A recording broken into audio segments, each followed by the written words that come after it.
Hello! And welcome to Sort of the Story. I'm Janey. And I'm Max. And this is the podcast where we tell each other stories. And also, you're here. Wow, welcome. Glad you're here. What do you think about Drake?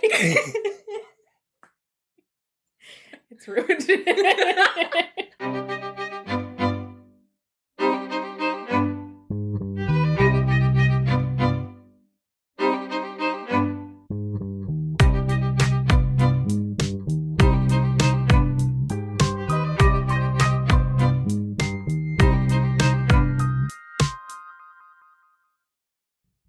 Hello! And welcome to Sort of the Story.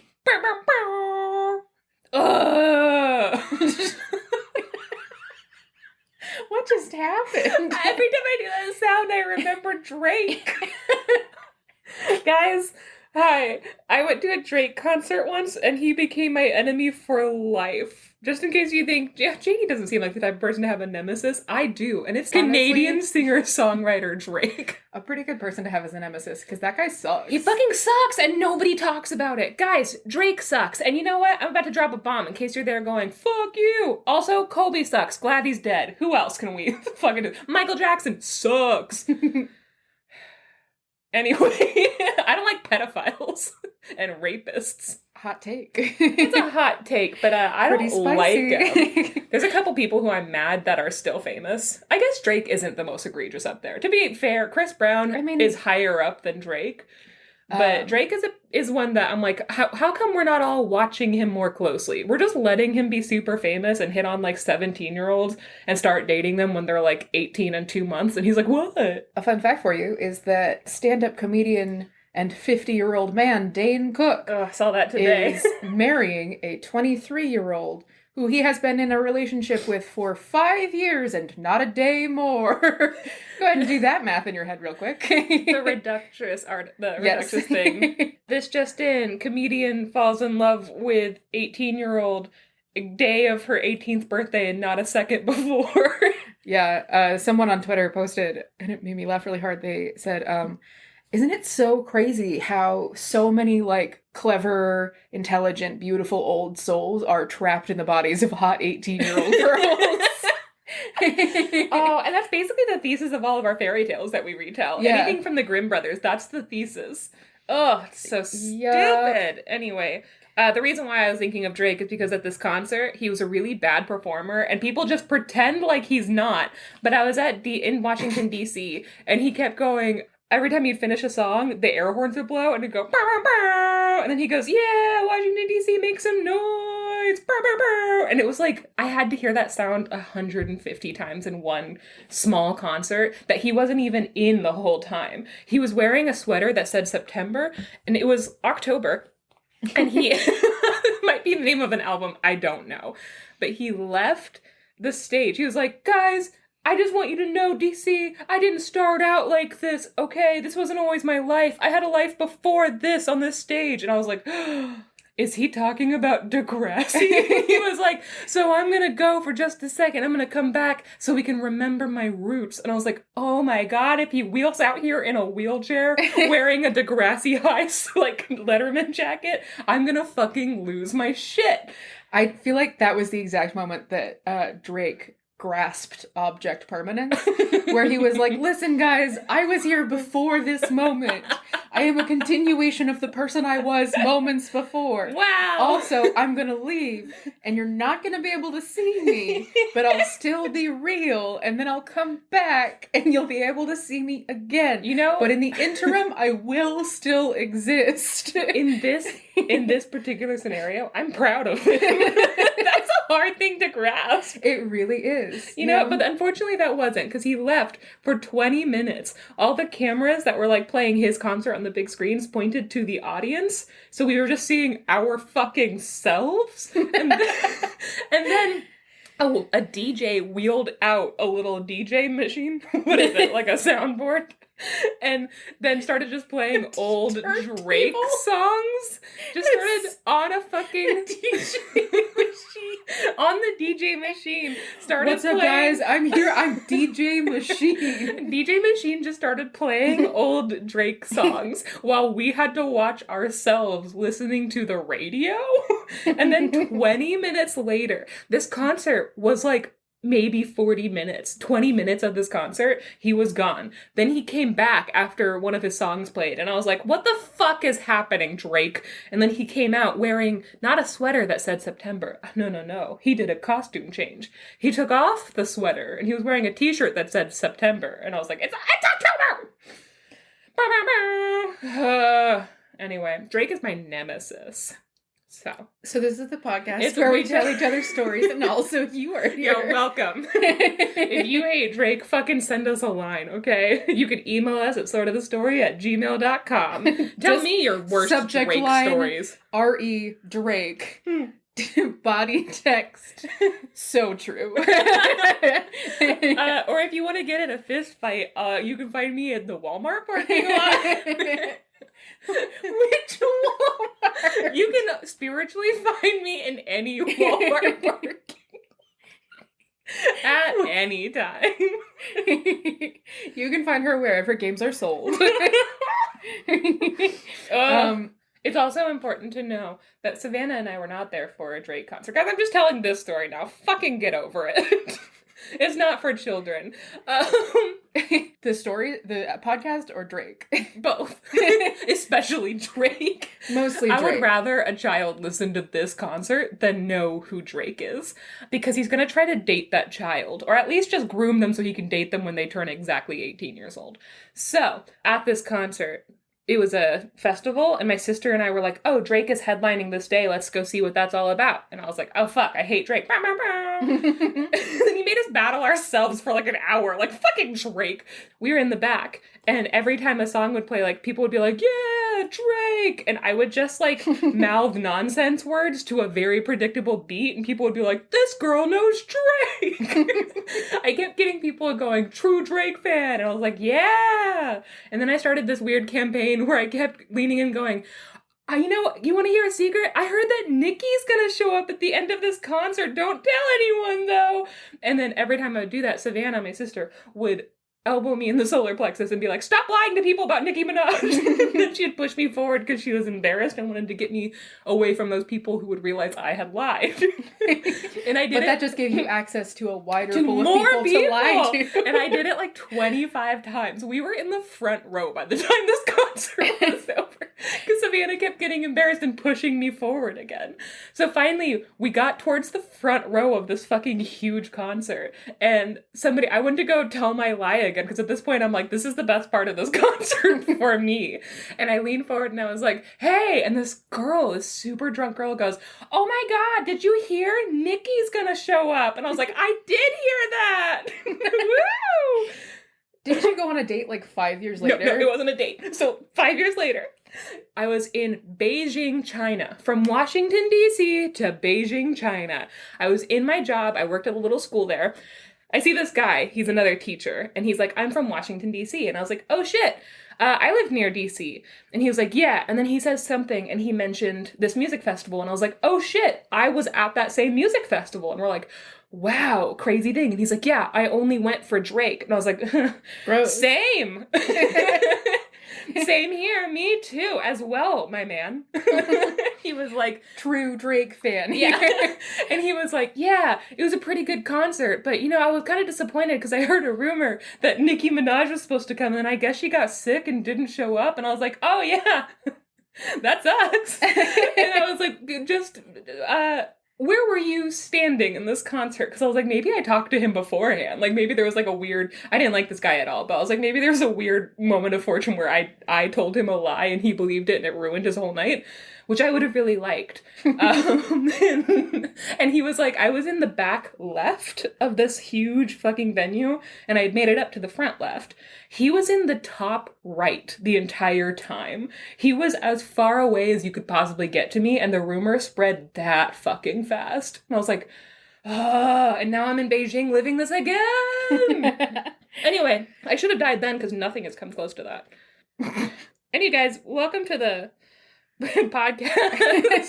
Do you want to just record a new intro and say like, and also Janey talked about Drake for 15 minutes. If you want to hear that at the end. Let's just do it now. Hi. Hello. Welcome to Sort of the Story. So I went to a Drake concert when Nicki Minaj was going to show up. Guys, if you wait till the end, Nikki's going to give a special shout out. Fucking Drake. Can do it. This is a Drake slander account. This is a Drake slander account. Anyway, I think I'm going first today. Have you guys not heard me talk enough? Should I just jump into it? Stop. I'm perishing. Guys, this podcast isn't for children. There's lots of swearing. My story has a child being murdered in it. Yeah, mine has some triggers for possible animal abuse that I'm gonna completely overpass and make up a new ending. That's something I wrote into my notes. We're not doing that, but just so you know, the original one is fucked. So, some fun news from this week is that my dad started listening to the podcast recently, and he had a 9-hour drive from Virginia up to New York State, and he listened to a bunch of episodes of the podcast, and then he texted me yesterday, and he said he listened to episodes 41 and 42 earlier, and he said, I have comments, compliments, and a rebuttal. And I haven't talked to him on the phone since then. I'm kind of afraid to. So anyways, if you're my dad, hi Dad. 41 and 42. Shout out to my dad. 42 is Rapunzel, and then 41 is Rapunzel, 40 is Sleeping Beauty, so that means 42 isn't up yet. Yeah, I don't know. How do you listen to 42? Huh. He's a hacker. He hacked into the mainframe and... Can he hack into Drake's DJ machine? One time when your dad came here, I panicked because in my head, I call your mom Aunt Barbara. Mm-hmm. And your dad, I still call Mr. Higgins because I grew up in a military family that was extremely, extremely strict about Mr. and Mrs. So I still don't call your mom Aunt Barbara out loud. Mm-hmm. I say Mrs. Higgins and Mr. Higgins. And then they came over and they were like, no, like, we're all friends and we know you and, like, you don't have... we're all adults. And Janey, you're 31 years old. And so I panicked and I turned around and I was like, hey, does anybody want water? I should have said. I looked at your dad in the face and I said, hi. And then stared at him. And your dad went, Michael. And I was like, no, I wasn't trying to remember your name. Anyway, bye. It was the worst day of my life. Pretty bad. Not as bad as how I still can't recognize your dad after us being friends for almost 10 years. Yeah, no, not even a little bit. Doesn't remember. Has facial blindness only for my dad. Only for your dad. And he's met my dad so many times. He helped us out so much when we moved to our old house. Also, even, like, I have weird brain damage where I just can't remember Janey's dad's face, which I won't go into too much because it involves illicit substances. But even in context where I'm like, it would make sense for this to be Janey's dad. Like, Janey had an improv competition that she was running in our senior year of college. And her whole family came, and, like, 2 of her sisters were there, and I recognized both of them. But I saw the 2 of them, and then there was an adult man who looked like if you turned Janey into a man and then made her slightly more brown. And then my dad's a big brown man. Like 50. Like, I was like 60. You don't know what my dad looks like.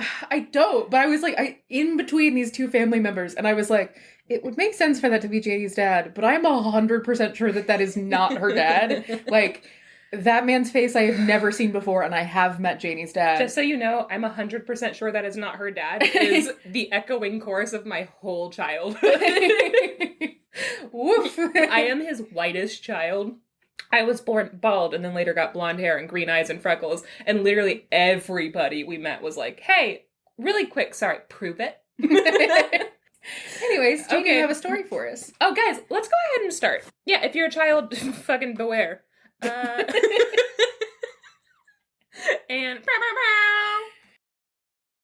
all right, Janey. All right, Max. So, today, I opened up Folk and Fairy Tales, which I have used before. Fucking fairy tales. Fucking Fairy Tales! Get ready! I opened up DJ Machine! So there's a book called Folk and Fairy Tales, specifically ampersand fairy tales. And I think that it's used as like a textbook, right? I think it's like a fairy tale, like people who are studying folklore in colleges, this is the book that they get. And it's wonderful. And it's so full of different variations of like famous fairy tales and stuff like that. And fairy tales from all over. So I picked a story I have heard before, not in this book, and so I got to actually read it out loud. It's called Molly Whuppie. Have you ever heard of it? No. Wow, okay. Ooh, yay, I thought you would have. So, no. It's called Molly Whuppie. Goldberg? Not Whoopi, like W-H-O-O. It's W-H-U-P-P-I-E. Molly Whuppie.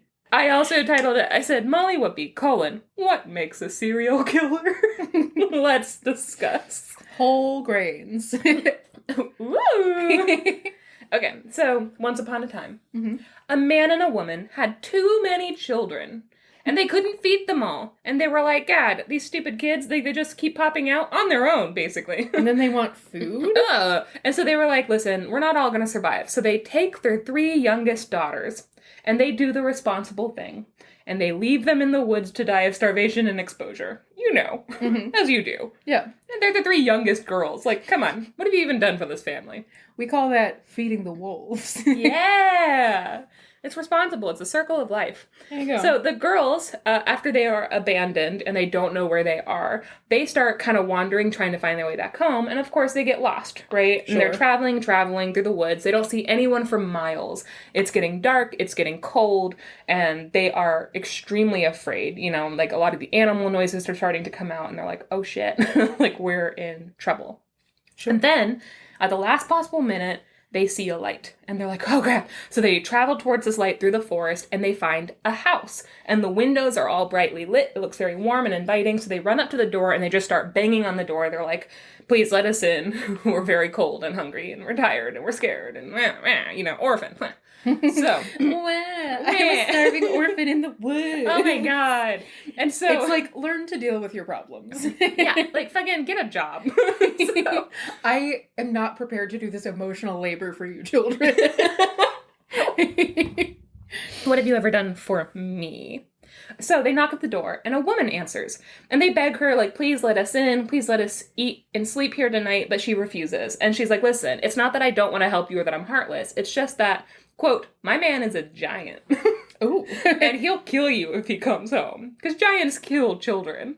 Sure. And so they're like, listen, we promise we'll leave before he gets here, but can you please just give us some food, like a snack, maybe let us sit in front of the fire for a second, like, and then we'll leave before he comes home. So she finally is like, yes, of course, you can come in. So she sits them down, she starts giving them bread and milk, delicious, and just as they're getting ready to take bites of these old baguettes, a great knock sounds, and they hear a voice. Fee, fi, fo, fum, I smell the blood of some earthly ones.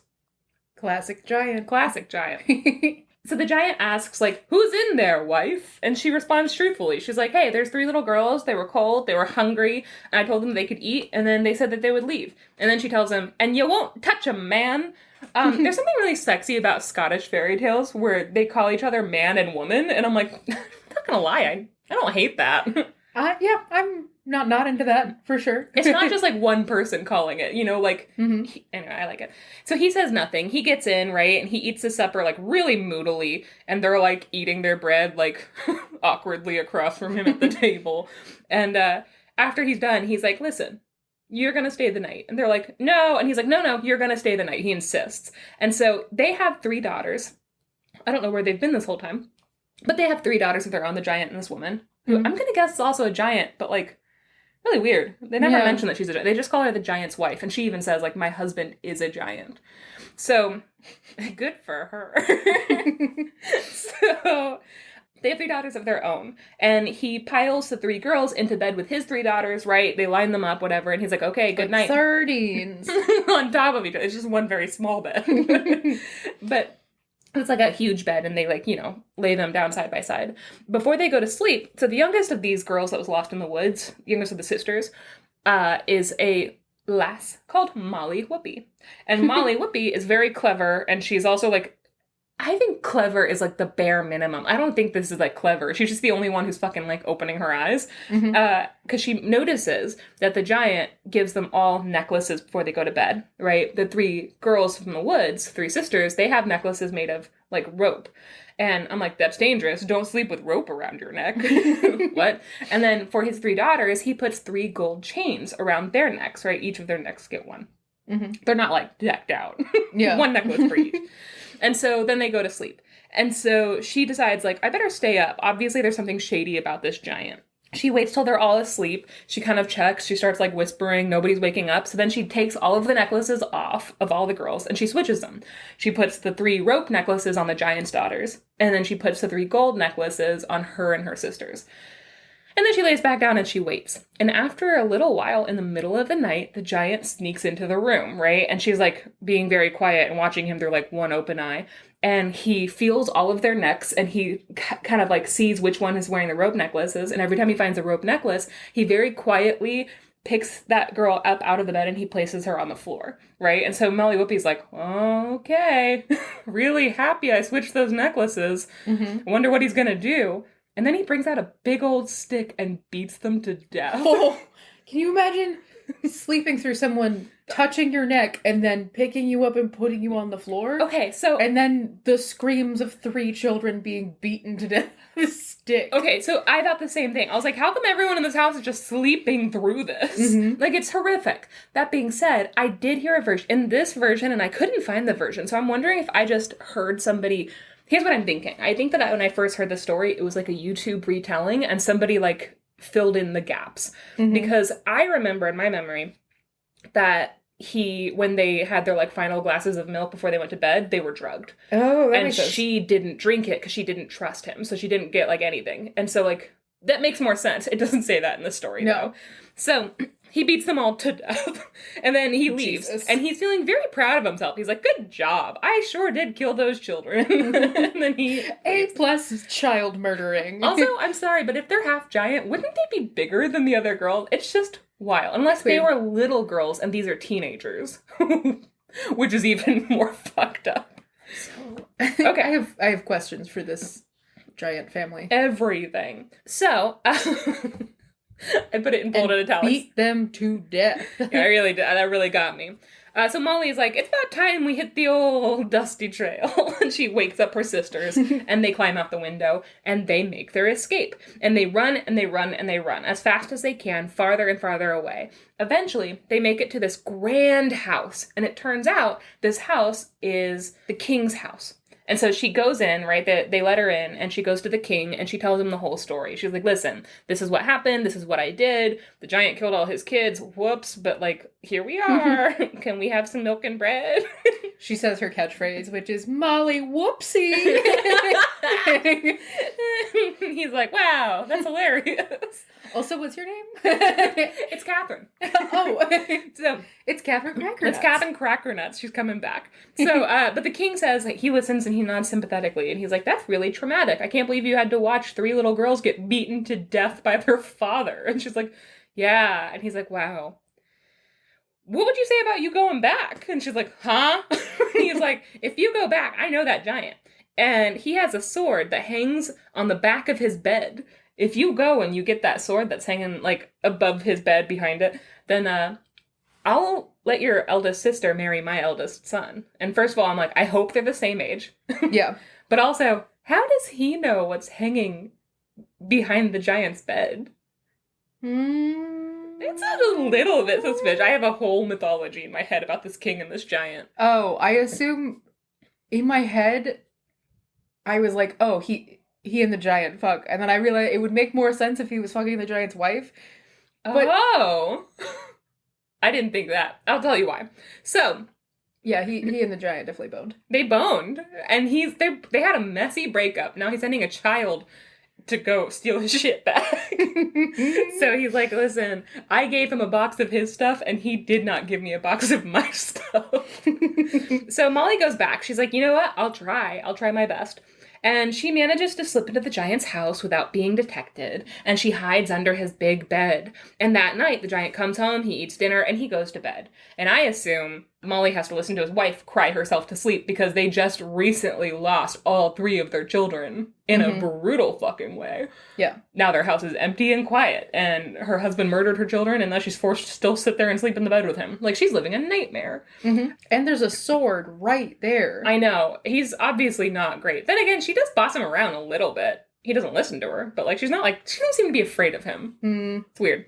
So Molly waits until they're snoring, right? And she's like, okay, he's asleep. She slips out from under the bed. She reaches over the giant and she takes the sword down off the wall. And she almost makes it. But then she, like, clangs the sword against something because it's a really big sword. Yeah. And the giant, like, sits up and he sees her and he's like, ah, you! And then they have this, like, yakety sack style, like, running like, nah, nah, nah, nah, nah. And Molly runs out the door and he gives her a really good chase, right? He almost catches her, but she ends up reaching a bridge called the Bridge of One Hair, which for obvious reasons the giant cannot cross. It's a very weak bridge. It's not for giants. Is it made of a single hair? I don't know. Molly must be really small. So he calls out to her, quote, "Woe worth ya, Molly Whuppie, never ye come again." I nailed that. No notes. Wow. Yeah. And she responds, "Twice yet, Carl." Which Carl? It means man. Twice yet, Carl. What a weird way to introduce someone's name. No. C-A-R-L-E. I knew you were going to say it. "Twice yet, Carl, I'll come to Spain." This is a quote. I had to look this up. "Twice yet, Carl, I'll come to Spain" is such a weird thing to yell back. Mm-hmm. It's from an epic poem called The Song of Roland, right? Which was written at the time of the First Crusade to the Holy Lands at the end of the 11th century. And the poem reflects the fight between Christianity and Islam, or, quote, good and evil. Oof. The poem glorifies Christianity and its defeat over Islam with the intention of encouraging Christians during the Crusades. So, like, just in the middle of this random Scottish poem, it's like, by the way, I'm quoting this. Go Crusaders. So, "Twice yet, Carl, I'll come to Spain." And she basically says, I'm coming back 2 more times. Get fucking ready, you idiot.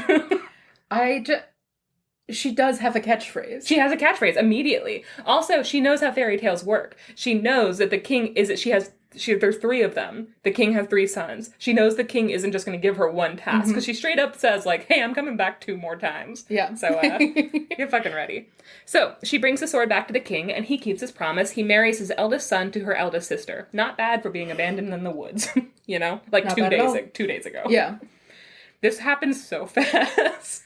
So really, the king tells her, "Molly, great job. Very clever, very fast. Very great. Yeah, you look great too. I like your shoes. If you can go back and steal the purse the giant keeps under his pillow, I'll let your second sister marry my middle son." I feel like at this point I would be like, all right, is there anything else that you would like me to steal while I'm there? No, just the purse. That's all. I can't think of a single other thing. Yeah, at this point. Well, if you think of something else, then, you know, maybe send someone to meet me on the road so that I don't have to go back again. I'm gonna give you my number. You just text me if there's anything else you want me to pick up at the store. So Molly says, like, I sure will try. And this little psycho goes back to the giant's house. She hides under his bed again, and she waits until he goes to sleep and starts snoring. And after a little while, she sneaks out from under the bed, she slips her hand under his pillow, and she steals the purse. Gucci. Very expensive. It's money. Also, why does the king need all this money? Isn't he a king?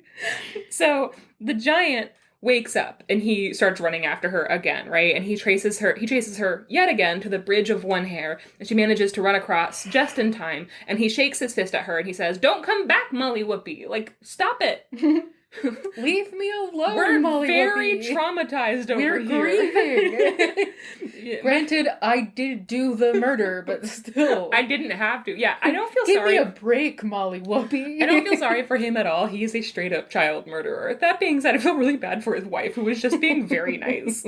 She turns around and yells once again. She says, "Once yet, Carl, I'll come to Spain." Why is she quoting a pro-Crusades poem at this giant. The giant is a metaphor for Islam. Huh. This is a completely different way to read this poem. So after that, the king tells her... What if the giant also doesn't understand? He's like, we're not in Spain. My name is Dave. Who's Carl? So after that, the king, after she brings the purse back to him, the king is like, wow, great job. This is fantastic. Thank you. He throws it on his pile of gold, and he's like, his pile of other Gucci purses to add to his collection. And he's like, great. If you go back one more time and you steal the giant's ring off his finger, I'll give you my youngest son for yourself. And so here's a couple things that I like. One, to eat? To eat it? I appreciate that these boys are the incentives, you know? Usually it's like, you can marry my daughter. That's the prize. I love that he's like, I have 3 sons. Anybody want to marry them? Yeah. I like that. It's kind of fun. 2, is this ring like a wedding ring? Were the giant and the king married? Oh my god, or engaged? And he wears it on his right finger because he never got over his relationship with the king? They just need to talk it out. They really just need to go to therapy. Like, there's got to be some sort of therapist that isn't psychotic Molly Whuppie. Okay. He can use that purse that he stole to pay for couples therapy. Yeah, okay. And it's clearly that money belonged to both of you. So, Molly goes back to the giant's house. She sneaks in. At this point, she's feeling very cocky. She hides under the bed once again. And I'm like, dude, stop choosing the same hiding place. So soon, the giant comes home, he eats a great big dinner, and then he goes to bed. And very quickly, he starts to snore. Right? Just like as soon as his head hits the pillow. Honk, shoo. Honk, shoo. Honka, honka. He's dreaming about sexy king. And so Molly Whuppie is like, great. She comes out from under the bed. She's like, this fucking idiot never wakes up. She puts her hand on his hand, like, you know, his finger, and starts to tug on the ring. It doesn't come off right away, so she keeps tugging and tugging, and finally it comes off. And as soon as she gets it off his finger, she's like, ha! He jumps up and grabs her by the wrist. He has caught her, right? And she's screaming and trying to get away, and he's like, ha! I gotcha. And then he asks her a question. He says, hey, if you had caught me, what would you do to me? And she says, like, well, if it were me, I would put you in a big sack, and I'd put the dog and the cat in there with you. What and dog? You know what? They have a dog and a cat, apparently. Oh. Yeah. We're finding out a lot of things at exactly the moment that they become pertinent, like that the giant's name is Carl. No, his name is Dave. Molly responds, she's like, you know, put the big sack, dog, and cat. I'd also put in a needle, a thread, and some shears. Like, take that. And then I'd hang you up on the wall. And then you know what I'd do? And he's like, what? And she's like, oh, you're not fucking ready for what I'd do next. I'd then leave the house. I'd go to the woods. I'd pick up the biggest stick I can find. And then I'd bring it back and I'd beat you to death in the sack. And he's like, well, that's what I'll do. Great idea. And she's like, no, don't do that. To me? Why is she trying to get this dog and cat killed? I know. So he puts her, the dog, and the cat, plus all the sewing equipment, into the sack. He hangs it up on the wall, and then he goes to go find the best stick, right? And he's like giggling the whole way, like, she's gonna hate this. I'm like, dude, just kill her. I'm not on your side, but like, I'm also not on her side. So, as he's gone, the giant's wife is in the kitchen and she's cooking and trying to ignore the child in the bag on the wall, right? And also her dog and cat. And she hears Molly Whuppie suddenly exclaim, oh, wow! Oh, God, I can't believe I just saw that! And she's like, what? And then from the bag, she's like, oh my God, again? This is incredible! Honestly, you're blowing my mind in here. She's like, what are you seeing? And Molly Whuppie from the sack is like, wow, like, just... It's so wild. I'm honestly so happy to be in this sack. This is incredible. And she's like, what is incredible? And she's like, oh my God, I can't believe no one else is seeing this. And now the wife is just fully at the, like, she's like, let me in. I want to see it. What are you doing? What's happening in I want to be in the sack. Is the dog doing something adorable? Because sometimes he does something. She's like, oh my God. And she's like, please, Molly, let me in the sack. So Molly's like, fine. So she uses the shears. She cuts open the sack. And she crawls out. And here... I'm going to change the story, and I'm going to say the dog and the cat come out of the sack with her. In the original story, they stay in the sack, but no, she takes the dog and cat with her. So the giant's wife climbs into the sack, right? And she's like, what's in here? And she's like, oh, just wait. And then Molly Whuppie sews the hole back up using the thread and the needle. And then she, the dog, and the cat hide behind a door instead of just leaving. Instead of just leaving? She's a psycho. So the giant comes home. This woman also... fed them and let them sit by the fire against her better judgment. She found these children in the woods. And now she's stuck with a husband who murdered all of her children. And why is she the one being punished? Yes. So, yeah, she did nothing wrong in this story, except for maybe being, like, a passive bystander. Yeah, but she seems to be stuck in this relationship. Like, she's a victim. She climbs into the sack, and at this point, the wife's like, hey, I'm not seeing anything in here. Can you let me out? And Molly doesn't answer, and she's like, hey! So she starts to, like, make a bunch of noise. Then she quiets down, I guess, because the giant comes in with a stick, and he immediately runs, and he starts to beat the shit out of this bag. And the woman's in there screaming, like, hey, it's me, man, it's me! And he doesn't hear her in the original... Hey, man! In the original story, it's because the dog and the cat are making too much noise inside the sack. They're being beaten to death. But in my story, no. He's just so happy beating her with this stick that, like, his glee takes over, and he doesn't hear anything. Or notice. We're not entertaining animal abuse. So... Molly comes out from behind the door, she sticks her tongue out at the stunned giant, who has just killed his wife, and she runs out of the door as fast as she can, dog and cat running happily with her. She makes it to the bridge of one hair, and the giant screams, "Woe worth you, Molly Whuppie, never you come again!" And she responds, "Nevermore, Carl, will I come again to Spain." I'm not gonna lie, I know it's pro-crusade, but I kind of love that. Then she goes back to the king's house, she gives him the ring, and in return, she got his youngest son for a husband, and she never saw the giant again. It's hard to know how to feel about that one, right? Everyone's the bad guy. Yeah, except for the wife. And the sisters. They were so passive, they were just idiots. To be honest, I don't care. So here are some notes, okay?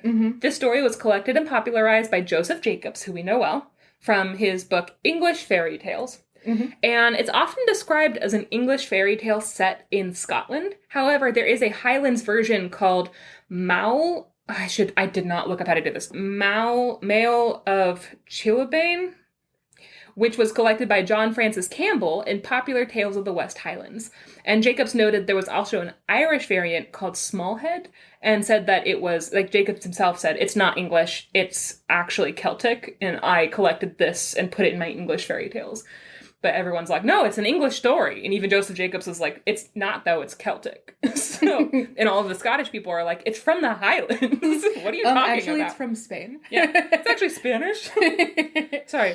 Spanish. It is ATU type 327B, The Brothers and the Ogre. But this one obviously is different because it's sisters. And a giant. Yeah. And the ogre, a giant monster. Other tales include... Oreo Hydrox situation. Other tales include Espen and the Witch, Hop o' My Thumb, and also Jack and the Beanstalk and Boots and the Troll use this motif of defeating like a giant/ogre. In the Highlands version, the Highlands variant, the girls were not abandoned by their parents. I like this version a lot more. They decided to leave their mother to seek their fortune. Already better. She baked 3 bannocks and offered them each a choice between the large portion and her curse or the small portion and her blessing, which only the youngest daughter, Mael, took. The 2 sisters keep trying to ditch their younger sister. They tie her to a rock, they tie her to a peat stack, and they tie her to a tree. But her mother's blessings basically make the ropes come off of her, and she keeps following them, and they're like, fuck! Get out of here, you little twerp!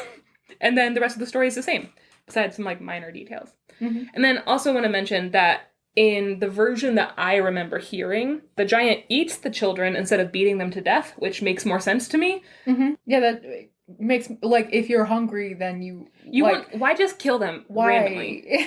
He's not doing anything with their bodies even. He's just beating them to death. It's I would rather it be I'm a giant and I'm hungry, and also I eat children. I eat people. Yeah. Yeah. There's also a version, I know for a fact there's a version where he drinks their blood. Ooh. Yeah. But, Slurp. And then at the very end of the version, I remember when he tries, like, when he's chasing her, he gets, like, too overcome with emotions, because also he's murdered his whole family. He's been tricked into murdering his whole family.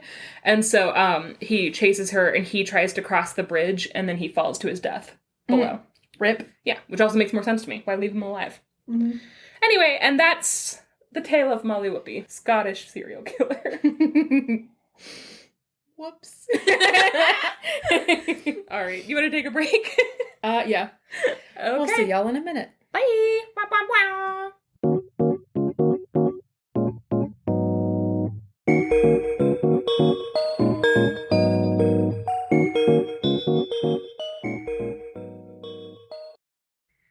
All right, Janey. Okay, Max. I got a tale for you today. Thank God. I know you were worried for a minute. Next time, bring me some ears. What?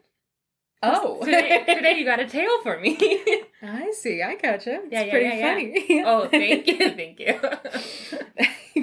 I have a really bad headache today, so jokes aren't making sense to me, and my brain is operating at about a 10-second delay. Got it. So, I've told a story from this collection before. This is Yiddish Folktales, edited by Beatrice Silverman Weinreich and translated by Leonard Wolf. Mm-hmm.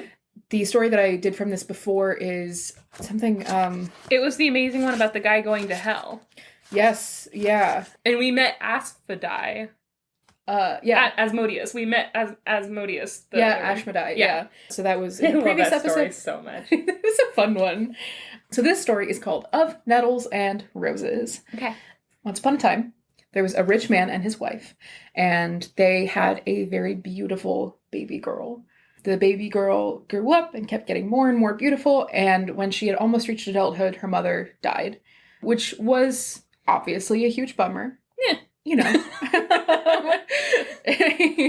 I mean, nobody loves it when a mom dies. But after a fairly appropriate mourning period, the dad fell off a cliff? I just threw my whole journal. So, after an appropriate mourning period, the dad remarries. He marries this other woman, and at first she loves her new stepdaughter, and she dotes over her, and she just is like a great stepmom to this girl. Yeah. But then she becomes pregnant. Uh-oh. And she has a daughter of her own, and her daughter comes out ugly. Oh, no. Like a nasty looking baby. No. All babies are ugly. Yeah, and as this baby gets older and older, she's like foul-tempered and ugly, and the worse her daughter gets, the more the stepmother resents her stepdaughter. Oh. Which makes sense. I mean, women, am I right?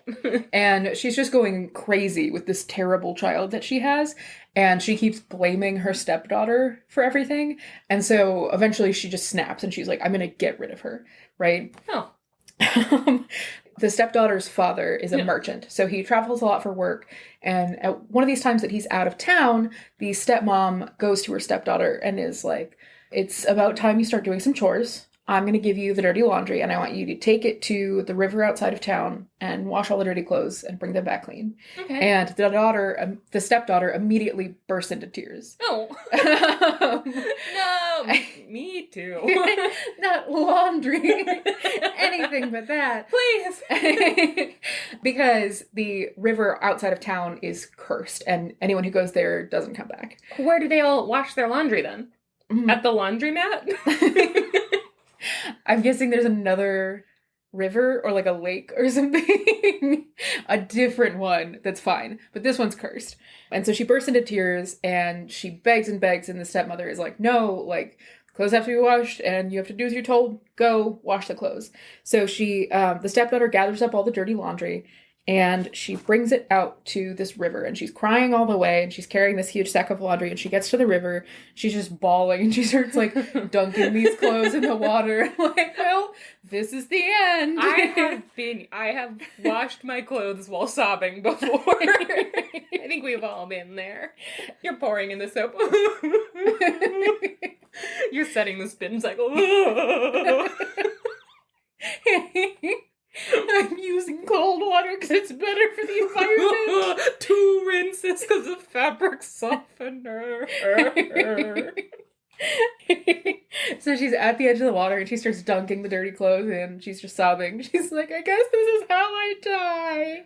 And Been these there. 3 water spirits emerge from the river and they're like, ah! And they like start to go after her and then they see that she's crying and they're like, oh, hey. Hey. It's like when you're about to mug someone and you realize they're openly weeping. It's like, oh, that's my bad, man. Wait, what's wrong? It's your birthday and nobody showed up to your party. I'm so sorry. Do you mind if I just check to make sure that you're telling the truth by like, can I see your license and your wallet and all the money in your wallet? And I'm going to take them. I don't think so. No. And then you're like, here, as a birthday gift, here's $200. A reverse mugging. That's how I mug people, by crying until they give me money. So these 3 water spirits appear and they're like, oh, hey, oh, no, oh, you're crying, oh, no. And they're like, what's wrong? And she's like, my stepmother sent me out here to die. And they're like, that sucks. What the fuck? Why would she do that? She's like, she just hates me. And they're like, oh, I'm so sorry. That's sucks. That's really bad. She's like, yeah. And I guess now I have to go home and she's gonna try and kill me again, probably, if I'm not dead already. And the water spirits are like, okay. And so the one of the water spirits comes forward and she's like, look, you're gonna get home safe. And in fact, you know, just to help you out because your life seems really hard and bad, I'm gonna give you a gift. Oh. Everywhere that you walk, in your footsteps will spring up wild and rare roses. Wow. And then the second water spirit comes up and is like, and every time you wash yourself, the water in the basin will turn into gold. And then the third one is like, and every time you talk, your breath will be beautifully perfumed and a delight to everyone who hears you speak. 2 of these things sound like more of a curse in this time. Like you'd be immediately branded as a witch and burned at the stake. Like maybe the breath thing they wouldn't be able to like quite grasp. They'd be like, wow, that's so calming. But like they'd be like, why is you spending so much time in the shower? Also, where'd all this gold come from? Also, there's flowers in my house? Yeah, the roses thing really seems like an inconvenience because, like, what if you're trying to sneak around somewhere and it's just like, ring, like, what if you murder someone? Yeah, you murder someone and then, like, they just track you back to your house. What if you mug someone by crying and pretending it's your birthday? And then they just follow you back home. It's a combination blessing and crime prevention. So you can't do any crimes because we followed everywhere by flowers. Haha, gotcha. Gotcha. So they give her these gifts and then they help her wash the clothes out. Aww. And then they send her home. They send her home, and as she's walking back to the house, sure enough, these beautiful roses spring up wherever she steps. She gets back home, and she brings the clean clothes in, and her stepmother is like, oh, you're back. How'd it go? And your magic? And the stepdaughter is like, it went really well. I met these water spirits and they gave me all these gifts. And the stepmother is like hearing her talk and she's smelling this like beautifully perfumed breath. And meanwhile, the stepdaughter is like washing her feet and she's watching the like wash tub fill up with gold and everything. And she sees this trail of flowers following this girl and everything. And she's like, oh, okay. So you got like magic gifts now. That's pretty, like you just went to the river and you got these magic gifts. She's like, well, my ugly, stupid, rude daughter could really do some stuff with gifts like those. Boy, howdy. So she tells her own daughter everything that her stepsister did, and she's like, you go to the river and you tell them to give you the same gifts. So the daughter walks to the river, and the water spirits come up and she's like, hey, so like you gave some gifts to my stepsister and now I want them also, so give them to me. Good. And the water spirits are like, you're pretty fucking rude. And she's like, yeah, well, you're pretty fucking wasting my time and give me a present. Give me presents. And the water spirits are like, okay, here's your presents. Everywhere that you walk, nettles will spring up in your footsteps. And every time you wash yourself, the water in the basin will turn into frogs. And every time you talk, your breath will stink so bad that no one will want to listen to you. Oh no. I would like to revisit the frogs, though. Is it every time you walk? Every time you wash. Oh. Like, you know how her stepsister, it turns into gold. Instead, when she washes herself, the water turns into frogs. They were like, what's the opposite of gold? Hold on, what's the opposite of gold? It's frogs. Frog, Jerry, you always say frogs. I think in this case it might be frogs. All right, we'll try it.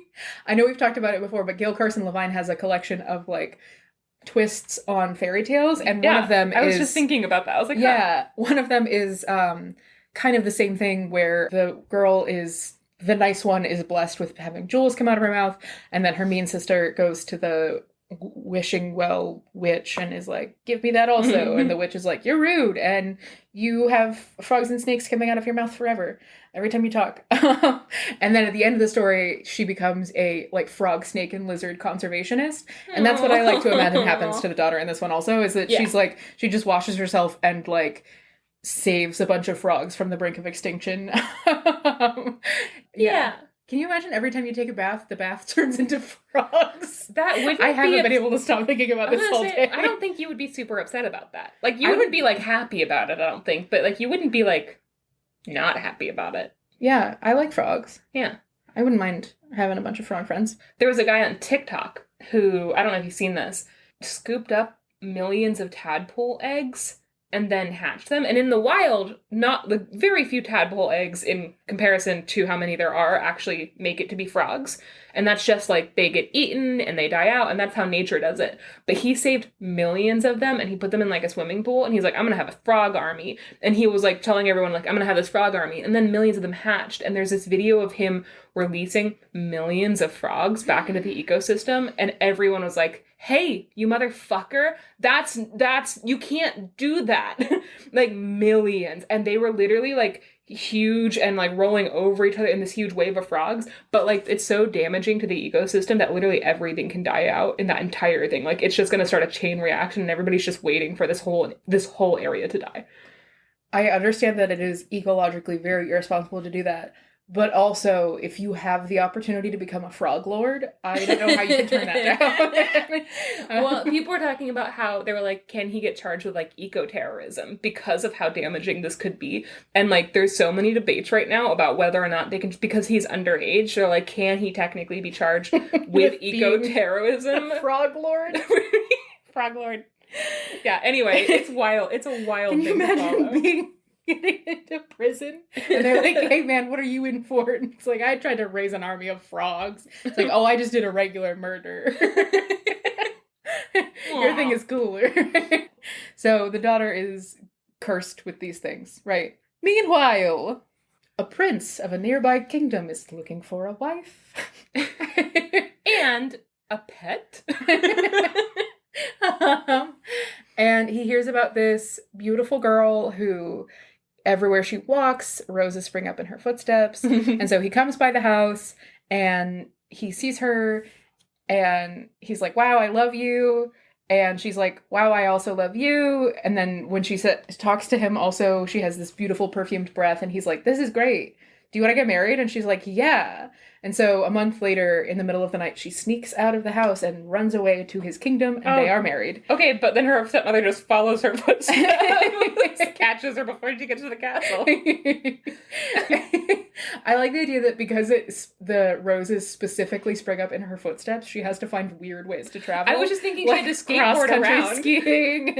She's like on a skateboard being pulled by a bunch of frogs. It's gonna segue. Also, I love the idea that like the seems romantic until you realize that the kingdom is on the brink of economic collapse. And he just wants her to, he's like, hey, let's like bathe again.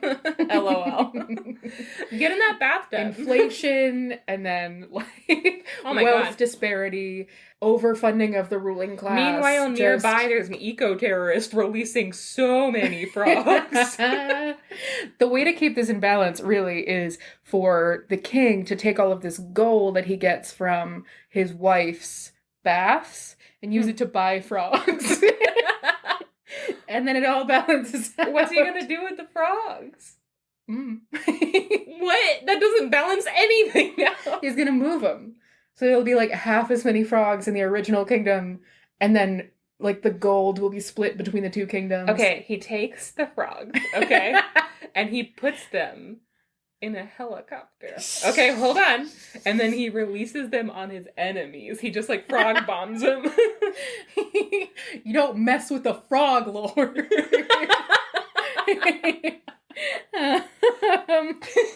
I think the t-shirt for this episode should be "Don't mess with the frog lord," and then a frog wearing sunglasses and a motorcycle jacket and smoking a cigarette. Yes.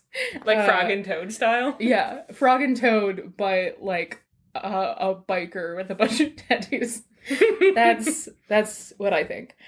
So she runs away to this kingdom. She and the prince are married and they live happily together, and it's great. The stepsister having nettle steps and stank breath and frog wash doesn't come up. Wait! Never comes up. I'm sorry, did you just end the story? No, not quite, but I'm just letting you know it doesn't come up again. What?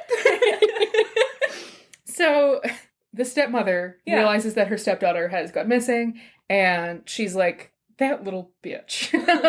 So she goes to all these fortune tellers and she's like, where's my stepdaughter? Follow the roses, you stupid bitch. No, she used her segue. Sorry. Oh, I forgot. Yeah. She had to like steal somebody's wheelchair. Just wheel herself out. A four-wheeler drive away in the middle of the night. So the stepmother goes to all these fortune tellers and she's like, where's my stepdaughter? Did she die? I hope so. If not, where is she? I hope she dies. The fortune tellers are like, oh. That's really fucked up, ma'am. Look, it's none of my business, but like, have you considered family counseling? They say like, your stepdaughter ran away and married the prince in this kingdom and now she's a princess and they're super happy. And the stepmother is like, God damn it. It's like, okay, she's out of your hair. Like, she's no longer a threat to your daughter's eligibility or anything like that. Like, yeah, just leave it alone. But she doesn't. Nope. She goes and she finds a sorceress and she's like, she says, name your price, just find a way to kill that stepdaughter of mine. What the hell? And she sends a sorceress after her. The sorceress goes to the kingdom, and in the meantime, as the stepmother was consulting all these fortune tellers and everything like that, years have passed, and the stepdaughter and the prince now have a baby. And so the sorceress comes to the castle, and she uses magic to sneak into the castle and into the princess's bedroom, where she's sleeping with the baby, and just a content warning for violence against babies. Oh, no! The sorceress takes out a long knife and cuts the baby into 4 pieces. And then she takes the bloody knife and she puts it in the princess's hand. Oh my god, this is just like that one story. Yes. Okay. And in the morning, the prince goes to wake the princess Bird up. of sorrow? Yes. Okay. Yeah. The prince goes to wake the princess up in the morning and he sees the baby slain. And the princess, never the same again. Truly will never recover from that. No, absolutely not. And then he sees a bloody knife in his wife's hand, and he goes, what did you do? Oh no, oh God, why? Yeah. Oh Jesus. Yeah, fair. What happened? And his cries wake her up, and she looks down at the knife, and she looks at the baby, and she's like, no, I didn't do this. I don't know what happened. I mean, my baby. And nobody believes her because she was holding a bloody knife right next to a dead baby. And also, her gifts have disappeared, which everyone is like, it's because she's a bad person and committed a crime and she's guilty. Okay. In reality, it's because the sorceress took away her gifts. Those spirits are really fucking pissed. They're like, excuse us. I'm sorry. They also don't come back.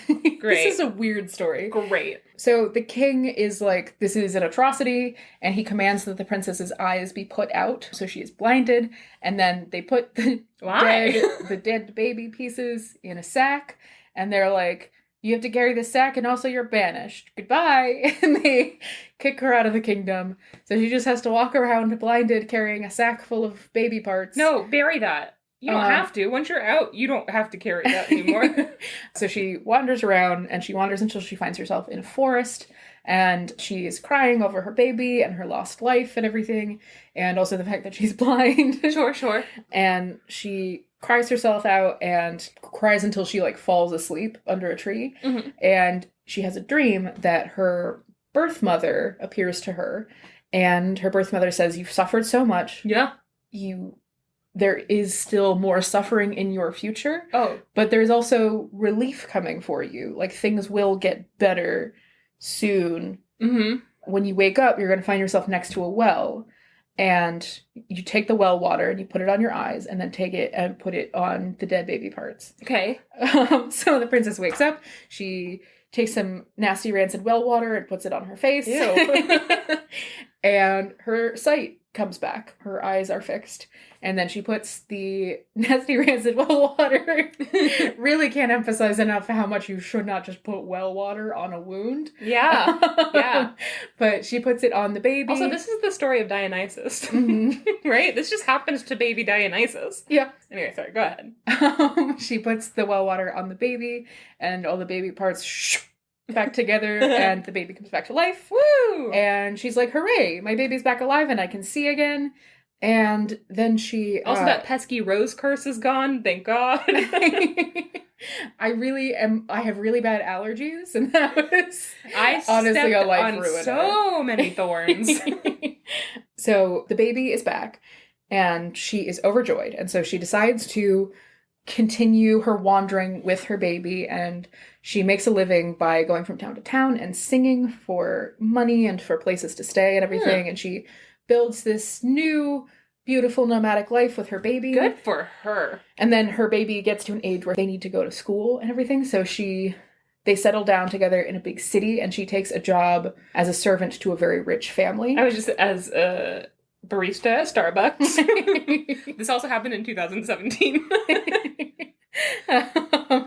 So she starts working for a really rich family, and as she's working, like, sweeping the house and everything, and doing the laundry, which also I assume she still cries every time she does laundry because of the trauma. Sure.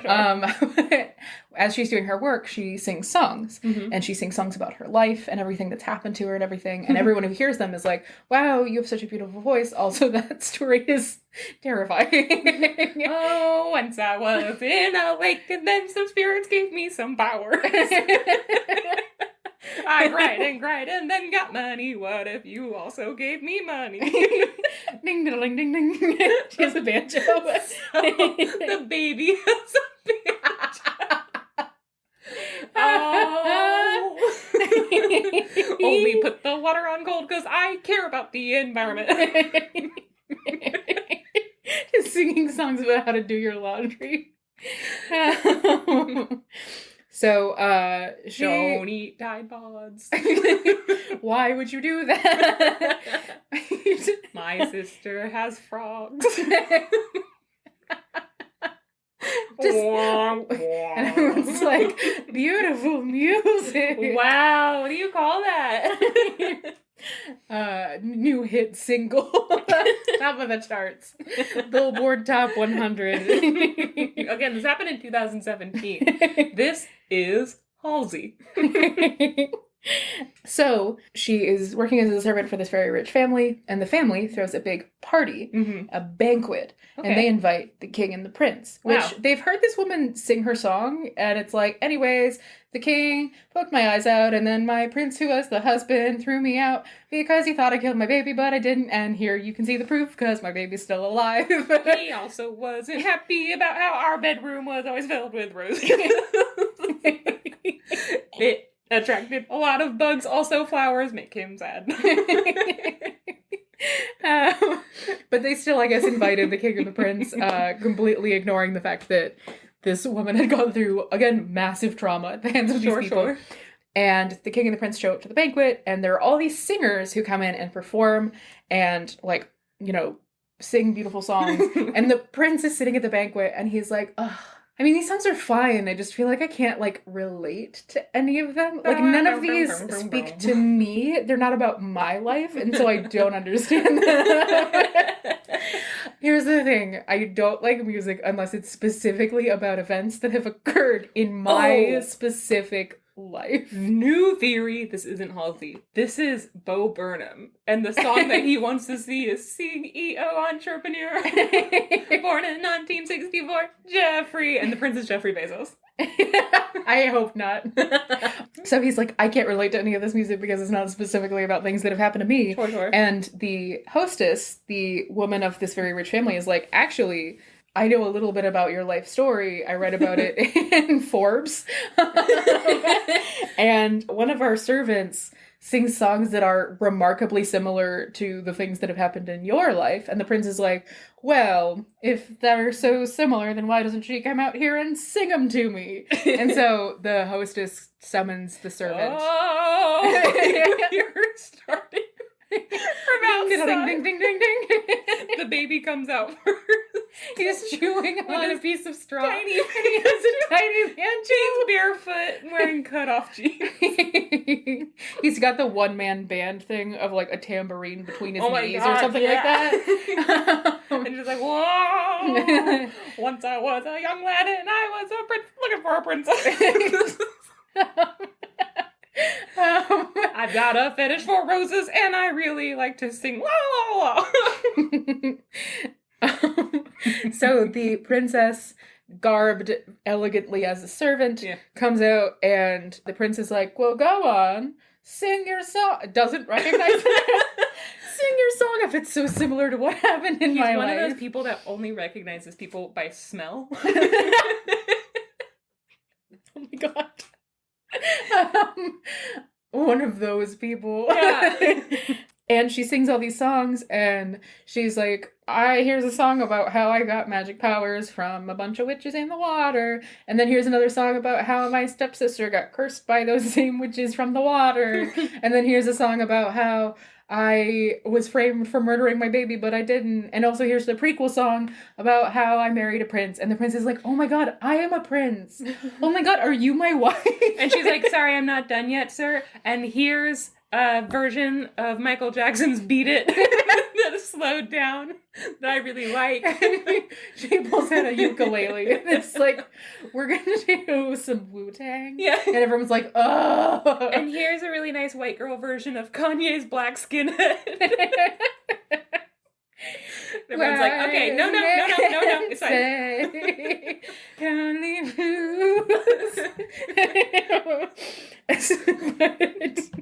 So she sings this song and she's like, and I was married to a prince, and he's like, I'm a prince. Were we married? And she's like, yeah, you're my husband. And he's like, oh my god, you're my wife. Oh yeah, it's and you. then they get back together and live happily ever after. They shouldn't have. He didn't even recognize her. This is also, he threw her out. This is like this. There's so many fucking stories of men not recognizing their wives when something minor has changed. Like Cinderella, it's not a masquerade. He just doesn't know what her face looks like. And this story, she's no different. She just has worse breath. And like, fucking Loki shaves Thor's wife's head at one point, and Thor legitimately is like, who are you? And Sif is like, what? What do you mean? What? I'm sorry, what? Like, I'm lying in your bed wearing my own clothes. I have my own face and my own voice. And he's like, monster! Because she got a haircut. Like, just like men, just once. Also, all of those fucking interviews. Have you seen the man on the street interviews of people being like, hey, really quick, what color are your girlfriend's eyes? And they don't know. And it's like, what's your wife's birthday? And they don't know. Like, what's your kids' birthdays? And they don't know anything about them. And like, you just watch these men not know the answers to these questions. Yeah. But like, what color is your wife's eyes? And then being like, blue? And she's like, I have the darkest brown eyes anyone's ever seen. I am a demon and my eyes are black voids. How do you not know that? Yeah, this was one of those stories where I was like, did I miss something? But no, that's the whole thing. It kind of feels like they took a bunch of different stories and like ran them all together, where there's like a story in the stepsisters and the water spirits, and then there's a story in like them getting the bird married. Of sorrow. Yeah, them getting married and her being framed for killing her baby. Yeah. And then there's a story in like, you know, them getting back together. Her amazing banjo career. Yeah, exactly. She's Dave Matthews. Yeah, and it kind of feels like they ran them all together, but yeah, I mean, that's also how folklore works. I mean, it is. If you can't remember the beginning of one story and you can't remember the end of another story, why not just tell half of each of them and say that it's one story? That's what I do. But this is also, you mentioned Cinderella. This is a variation on the Cinderella story. I was looking up to see if I could find any other interesting information about this story, and a website came up. It is called 365 Cinderellas. And this person is just presenting 365 different versions of the Cinderella story, and this is one of them. This is a Cinderella tale type. A lot of similarities, like the evil stepmother and the, like, gifts and things like that from a fairy godmother / water spirits and stuff like that. So yeah, I linked to that analysis in the show notes, and you can read a little bit more about that. But I mean, I won't go too far into it because I think it's pretty self-explanatory how this is a Cinderella story for the most part. You know, like the wicked stepsister thing, and like the, you know, being separated from the prince and then coming back together. And then him not recognizing her goddamn face. Yeah, and also her baby who has a banjo. Classic Cinderella story. Dunking your open wounds in rancid well water. Classic Cinderella. Classic. Yeah. Classic gangrene innocent Cinderella tale. Ew, gangrene of the eyeballs. Ugh. Mm. It's like, what color are your wife's eyes? Gangrene. Wait a minute, there's a song in there. Everything is music. Wow, music is just all around us. Beautiful.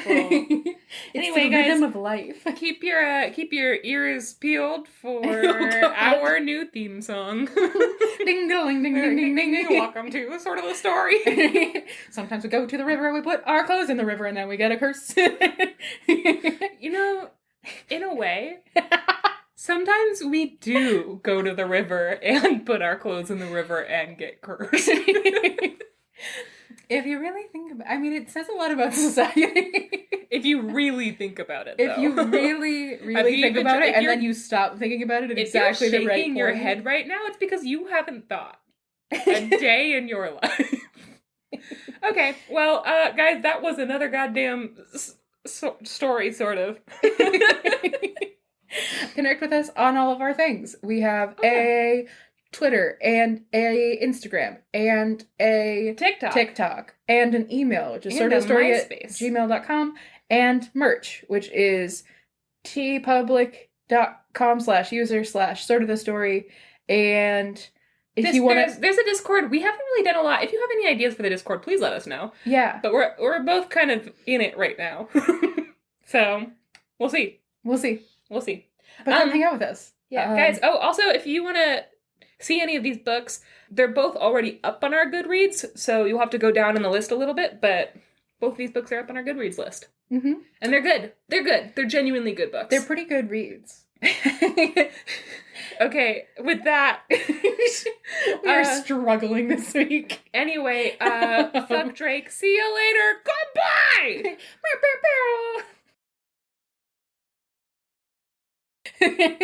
It's just regular coffee. Take my strong beans. Enjoying a nice medium roast hazelnut coffee. You're gonna have to talk normally for the test. Why? This is my voice now. No. Aren't you excited to hear some stories of Janey and Max? Oh, God. It turns out we're only making it to episode 43, which is wild. I really thought we would make it further, but... At episode 100, what do you predict? Make a prediction for episode 100. Oh, like we're replaced with 2 owls? We're recording and an owl breaks in through the window and slices our throats with its mighty talon. And then Alex is blamed for the crime? And then it becomes a true crime podcast, but nobody is talking. So it's a recording of an hour of silence where you think about what happened to us. Oh, we pre-record that before our deaths just in case. Anyway, I'm really excited for episode 44, where it's just an hour of silence where we all think about what could have been.